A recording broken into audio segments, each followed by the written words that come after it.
I didn't want to invite my grandparents to my graduation despite everything for this reason. In November, my dad's parents and my mom got into an argument because they said they decided to start a college fund for my brother. It wasn't even brought up, they just decided to share it on their own. My mom was confused since they mentioned it out of the blue, but thanked them. She asked them why they decided to make one now and why they brought it up. They said something about wanting to do it for their grandson and making sure he's set so he doesn't have to worry about paying for college. My mom then asked if they had started one for me, and they said I wasn't their real grandson, so the answer was no, and they didn't have one for me. They added something about how I'd get something else and accused my mom of expecting too much. For context, my dad adopted me when I was 5. He started dating my mom when I was 2. I don't know my biological father personally, but I know of him. He died when I was 3, and my mom told me he wasn't a good person and was in and out of jail. My dad is the only dad I've ever known, and I always thought his parents accepted me. But hearing them basically say I wasn't their real grandson hurt. It wasn't even about the money. It was the fact that I was excluded and realizing the only reason why was because I wasn't my dad's biological son. The argument happened right in front of me and my brother, just a few days before Thanksgiving. Since then, I've viewed my dad's parents differently and tried to keep my distance from them. They eventually apologized for saying I wasn't their real grandson, but only because my dad basically forced them to. Over time, I realized I didn't really care anymore, but I just loved them more than they loved me. School is almost back in, and I take senior pictures soon. My dad's parents were over for Christmas, and my parents brought up me taking pictures. That led to my dad's parents talking about how excited they were to see me graduate and how they couldn't wait. This confused me. It honestly did, because a month ago they basically told me that I wasn't their real grandson, and now they're excited to see their grandson graduate. I told them that they weren't coming and that I didn't want them there. Of course, this shocked my parents and my dad's parents. They asked why, and I told them I remember them saying I wasn't their real grandson, so it doesn't make sense for them to want to come to my graduation when they have no ties to me. My dad looked upset, and his parents were too. His parents basically said I should move on since they already apologized and meant no harm. I told them that when they apologized, it was only because my dad told them to. After that, it got awkward. This happened during Christmas, and I haven't seen them since. My dad told me they're hurt by what I said, and that I should apologize and let them know I didn't mean it, and that I'd still like them to come. I told him I meant what I said, and that I don't want them there. It's not like I can stop them from coming anyway, but I'd prefer if they didn't since they have no reason to be there. He says their feelings are hurt. It's honestly embarrassing to think they've been my grandparents my whole life, only to find out they didn't even think of me as their grandson. My mom says she agrees with me, but thinks I should consider my dad's feelings, since this puts him in a hard position and wants everyone to be family. I'm not trying to hurt my dad, but I just don't want his parents at my graduation when I just found out they didn't accept me. The days following the argument during Christmas were filled with tense silence. Although no one said it outright, everyone knew the words spoken had left deep wounds. At home, my mother tried to maintain an appearance of normalcy, cooking my favorite dishes and asking about my graduation plans. However, whenever she tried to mention my paternal grandparents, I would shut the topic down immediately. My father, on the other hand, was caught in limbo. I would see him sitting on the couch at night, watching shows he didn't seem interested in. I tried to ignore the weight of his gaze every time I passed through the living room, but it was impossible not to feel his sadness. One night, he finally broke the silence. "Son, can I talk to you for a moment?" he asked, his voice lower than usual. I sighed and sat down across from him. I had avoided this conversation for days, but I knew I couldn't dodge it forever. "I know my parents made a mistake," he said, leaning forward with his elbows on his knees and his hands clasped. "I'm not going to justify what they said because it was wrong, very wrong. But I want you to understand something. They grew up in a very different world. That's not an excuse, but maybe it explains why they have such backward ideas." "Dad, it's not just what they said," I replied, feeling my frustration starting to surface. "It's what it represents. My whole life, I thought they accepted me, that they loved me as their grandson. But now I know there was always a condition, that I'm not their blood. My father closed his eyes, as if my words were a physical blow. You are my son, he said with a firmness he rarely used. And nothing and no one, not even them, can change that. But it hurts me that you're willing to cut ties with them. I know what they said was wrong, but Dad, I interrupted, could you look someone in the eye after they told you they don't consider you part of their family? Because I can't, and I don't want to pretend everything's fine when it's not. The silence fell between us again. My father nodded slowly, though his eyes reflected a mix of sadness and resignation. He stood up and patted my shoulder before retreating to his room. The weeks went on, and although I tried to focus on the preparations for graduation, the incident lingered in my mind. My mother tried to talk to me several times, but I would steer the conversation to other topics. She accepted it patiently, though her concern was evident. One afternoon, while reviewing notes for a final exam, my mother came into my room.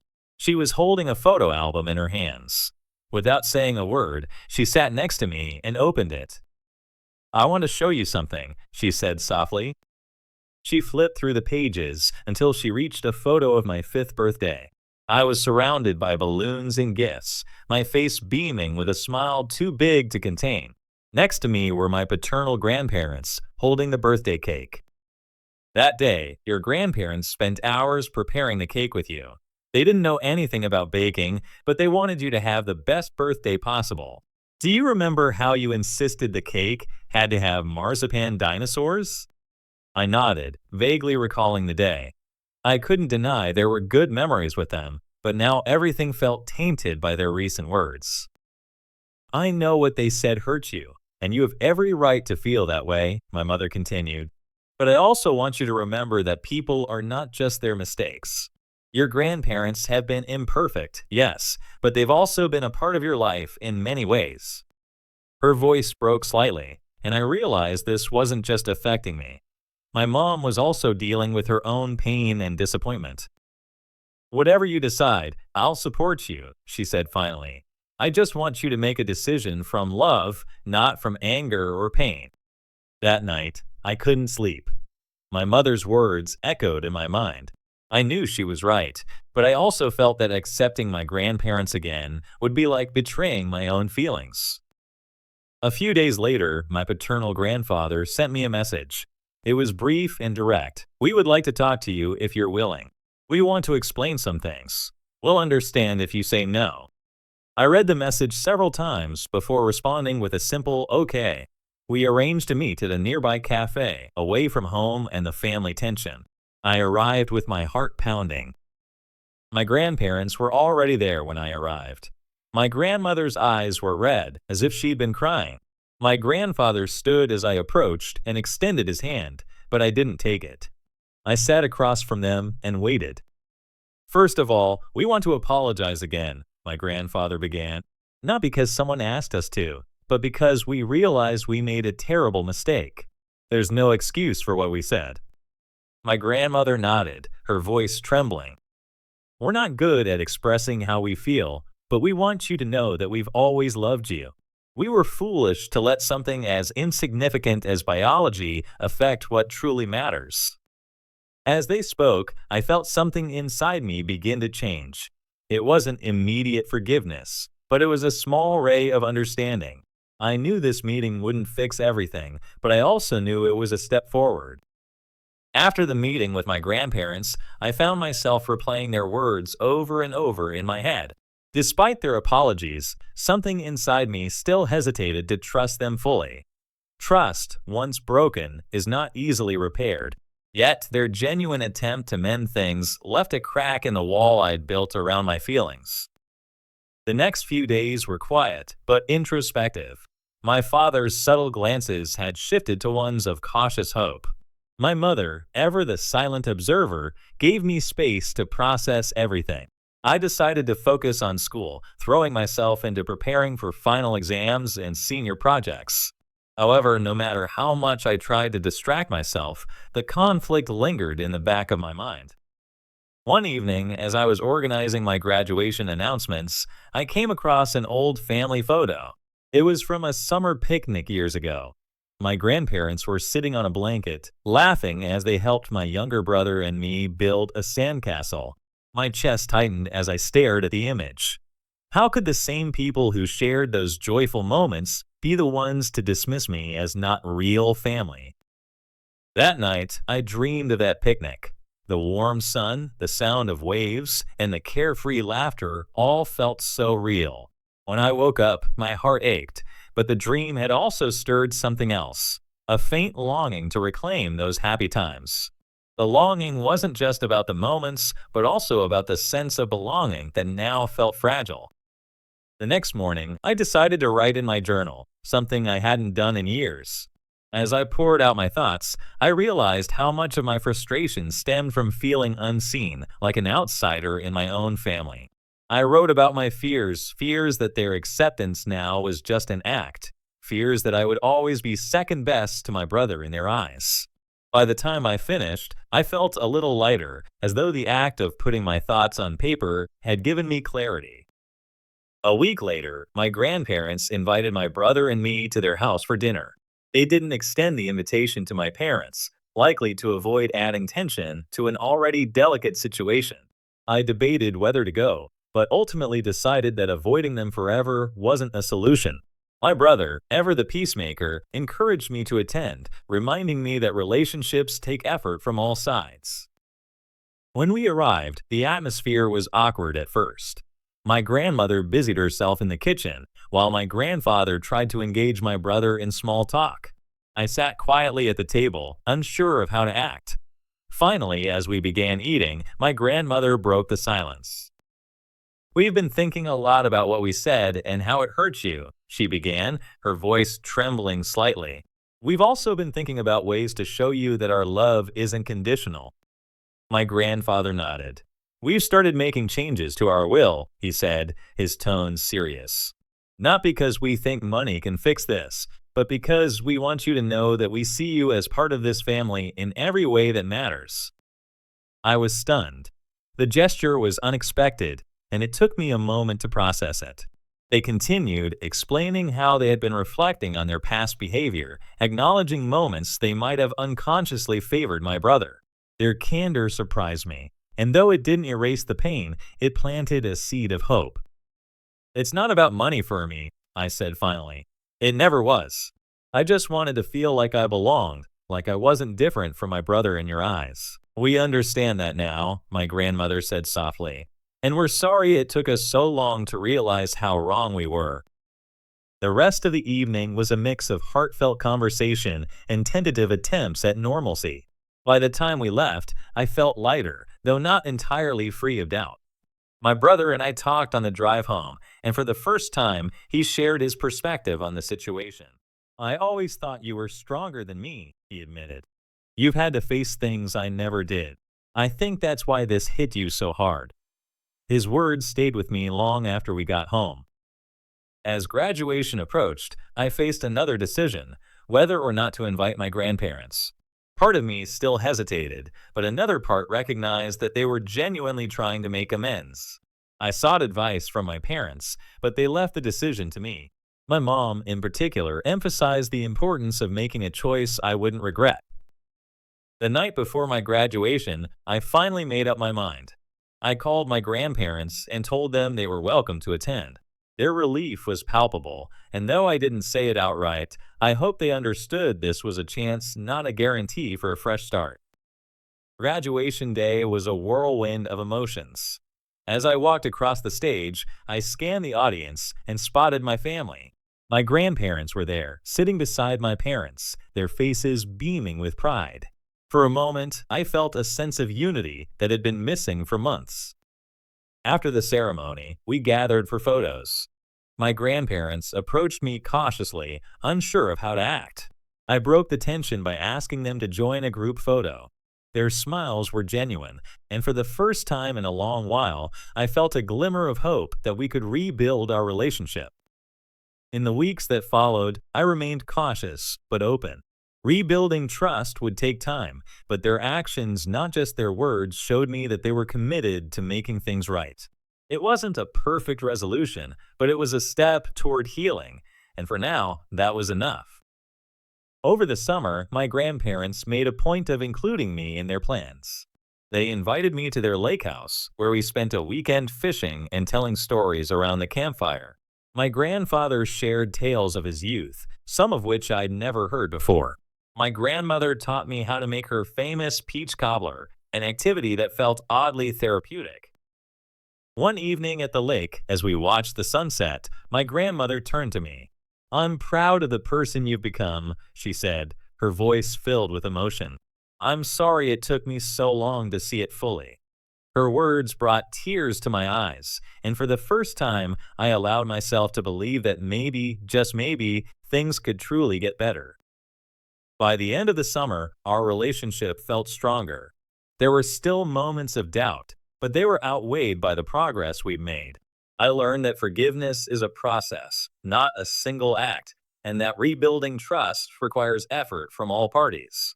My grandparents had shown me through their actions that they were willing to put in that effort, and for now, that was enough to keep moving forward. As the summer turned into fall, my grandparents continued to be a consistent presence in my life. They attended my first art exhibit at the community center, proudly standing by my side as I showcased my paintings. My grandfather even purchased one of my pieces, insisting it deserved a place in their living room. It was a small gesture, but it meant the world to me. Conversations with them grew deeper and more meaningful. We discussed not just family history, but also dreams, regrets, and the lessons they had learned over the years. My grandmother shared stories about her parents, emphasizing the values of resilience and compassion that she hoped to pass down. My grandfather opened up about his struggles with pride, admitting that it had sometimes clouded his judgment. One rainy afternoon, my grandmother handed me a handwritten letter. "I wrote this after our argument," she said. "It's everything I wish I had said to you then." Reading her heartfelt words, I felt a deep sense of closure. She acknowledged her mistakes, her biases, and her hope for a better relationship moving forward. It was a moment of vulnerability that brought us closer than ever. By the time the holidays rolled around, the tension that had once defined our interactions was replaced with warmth and genuine connection. At Christmas dinner, my grandparents surprised me with a scrapbook filled with memories from my childhood. Each page was meticulously crafted, a testament to their effort to show how much they valued me. Looking back, I realized that the journey toward healing had been challenging but worth it. Forgiveness had not come easily, nor had it been a straight path, but it had allowed us to rebuild something beautiful out of the fractured pieces of our relationship. And as I sat surrounded by my family, I felt a profound sense of gratitude for the love and resilience that had brought us to this point. The meeting with my grandparents had left me feeling conflicted. While their apology seemed heartfelt and I could sense their regret, I still couldn't shake off the sting of their words. It was a strange limbo, a place between anger and the cautious hope that maybe, just maybe, things could get better. Over the following weeks, life continued, though the shadows of that conversation lingered in my mind. One day, while cleaning my room, I stumbled upon a small wooden box tucked away in the back of my closet. Inside were various trinkets and photographs from my childhood. Among them was a folded piece of paper, a letter I had written to my grandparents when I was about 8 years old. In messy handwriting, I had thanked them for taking me to the zoo and for buying me my first set of art supplies. Reading it brought back a flood of memories, moments that felt genuine and warm. Could those moments outweigh the recent hurt? Later that evening, my father approached me as I sat on the porch, lost in thought. "Mind if I join you?" he asked. I shook my head, and he took a seat beside me, the weight of unspoken words heavy between us. "I've been thinking about what you said to me," he began. "And you're right. What my parents said was unforgivable in many ways. But I also know they're trying to make amends. Whether or not you choose to let them back into your life is entirely up to you. But if there's one thing I've learned, it's that holding on to anger can weigh you down." His words stayed with me. That night, I decided to take a small step. I messaged my grandmother asking her about the family recipe for her famous cinnamon rolls, a childhood favorite of mine. Her response was almost immediate, filled with detailed instructions and even a little anecdote about how she'd first learned to make them. It was a simple exchange, but it felt like a bridge fragile, but there. A few weeks later, my grandparents invited me and my brother to their home for a family dinner. My parents stayed behind to give us space, and though I was nervous, I agreed to go. When we arrived, I was greeted by the familiar scent of my grandmother's cooking. The house felt the same, yet different. There was a new tension, but also a shared desire to move forward. Dinner was awkward at first. We talked about mundane topics, school, hobbies, and upcoming events. But as the evening progressed, my grandparents began to share stories from their own past. My grandfather spoke about his struggles as a young man trying to build a life for his family. My grandmother reminisced about her own childhood and the values her parents had instilled in her. They were stories I'd never heard before, and for the first time, I saw them as more than just my grandparents. They were people with flaws, dreams, and regrets. After dinner, my grandfather asked if he could show me something. He led me to his study, a room I'd rarely been in.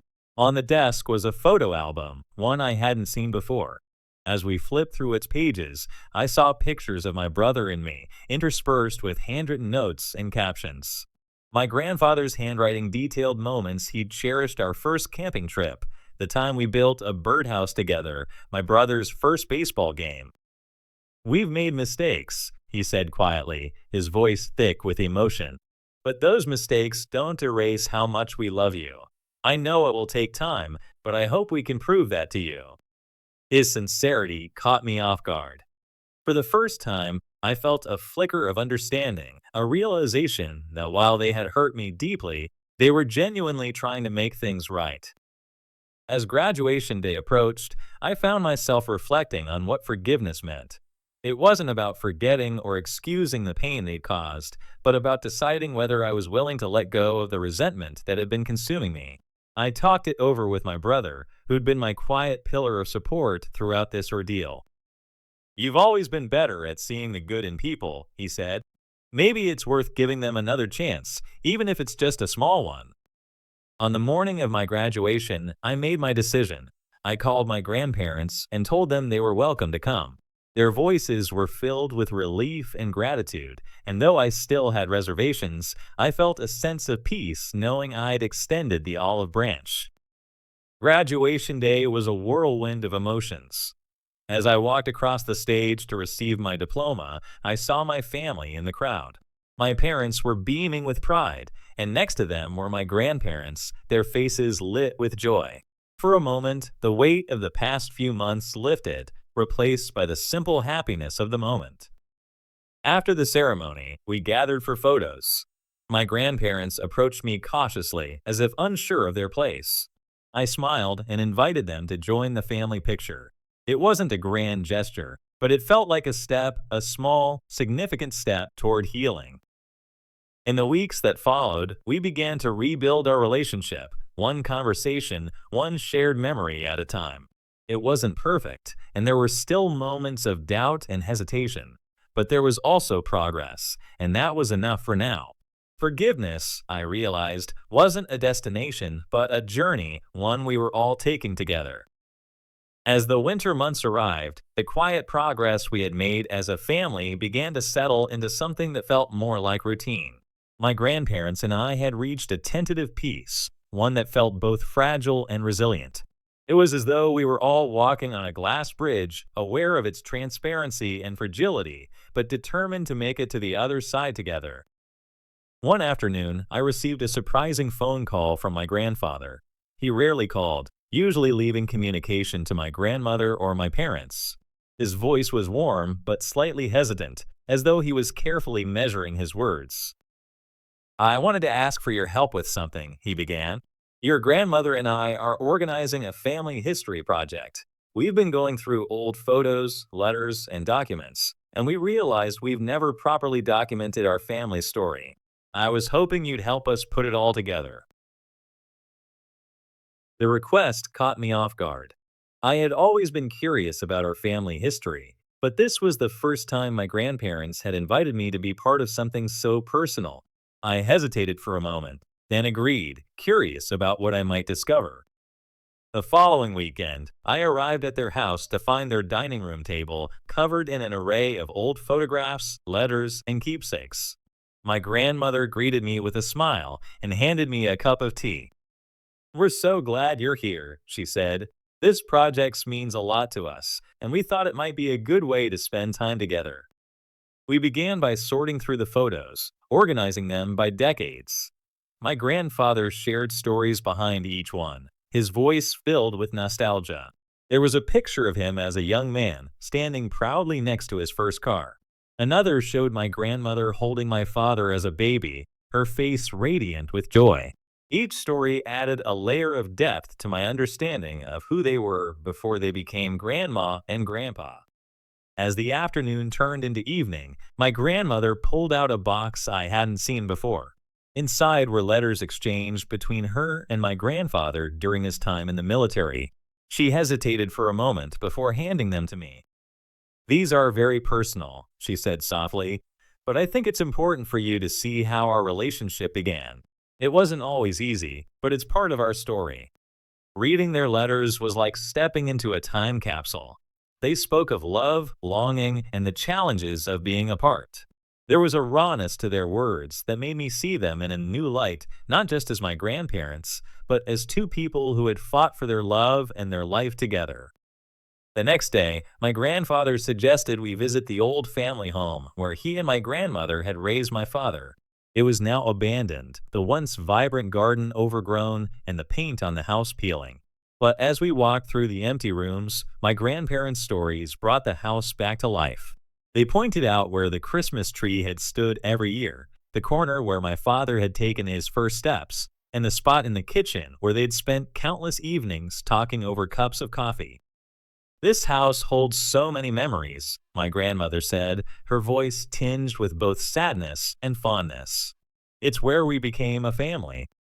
For the first time, I felt a deep connection to the history they were sharing. It wasn't just their story, it was mine too. Their struggles, triumphs, and love had paved the way for the family we were today, imperfect as it might be. Over the next few months, we worked together to compile the family history into a scrapbook. It became a labor of love, each page a testament to the lives that had shaped ours. We included not only photos and letters, but also handwritten reflections from each family member. When the scrapbook was finally complete, my grandparents invited the entire family over for a small gathering to unveil it. That evening, as we all gathered in their living room, my grandfather stood to say a few words. He spoke about the importance of remembering where we come from and the lessons we can learn from the past. Then he turned to me. "We couldn't have done this without you," he said, his voice steady but full of emotion. "Your willingness to be part of this project means more to us than you can imagine." I felt a lump in my throat as I nodded, unable to find the words to respond. In that moment, I realized how far we had come as a family. The pain of the past hadn't disappeared, but it had been softened by the bonds we were rebuilding. The evening ended with laughter, stories, and a renewed sense of closeness. As I left their house that night, carrying a copy of the scrapbook they had made for me, I felt a profound sense of gratitude. The journey to this point had been difficult, but it had also been worth it. As spring arrived, my grandparents and I continued to deepen our connection.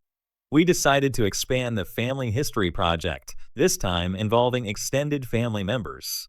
We hosted a reunion at a local park, inviting cousins, aunts, and uncles I hadn't seen in years.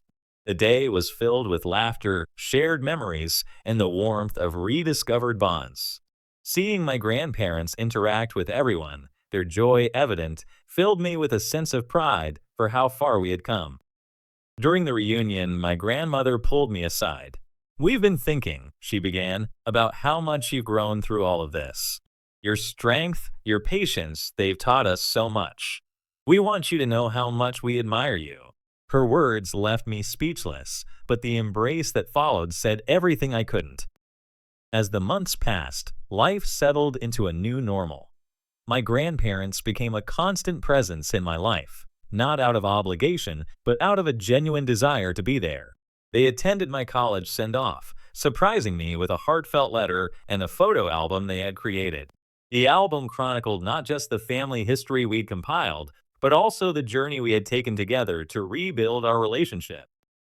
Looking back, I realized that the journey of forgiveness and healing had shaped me in ways I hadn't anticipated.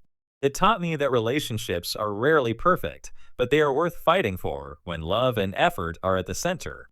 My grandparents had shown me through their actions that change is possible even after deep hurt. The last page of the photo album featured a quote my grandmother had written: "Family is not defined by perfection, but by the willingness to grow together." It was a fitting reminder of where we had started and how far we had come. Now, as I prepare to step into a new chapter of my life, I carry with me the lessons of resilience, forgiveness, and the power of connection. The glass bridge we once walked on no longer feels fragile. It has become a solid foundation built on the shared commitment to love and support one another. And for that, I am eternally grateful.